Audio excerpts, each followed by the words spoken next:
Hello everyone and welcome to today's video. Today's video is going to be about how to fix YouTube cannot report video.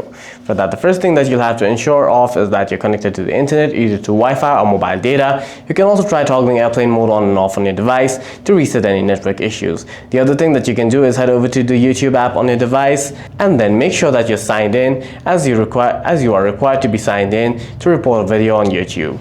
Tap on your profile icon at the bottom right of your screen. This only appears if you're signed in. If not, then sign into your account and try again. If that too does not resolve the issue, it may most likely be a cache problem. For that, head over to settings on your device, tap on app, tap on YouTube, tap on storage and cache, and then clear the storage and cache of YouTube and try again. If the problem still persists, try updating YouTube from the Play Store. For that, head over to the Play Store on your device, search for YouTube and hit update to update it.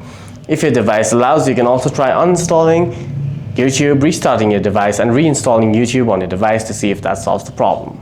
For any further questions, please feel free to leave a comment down below.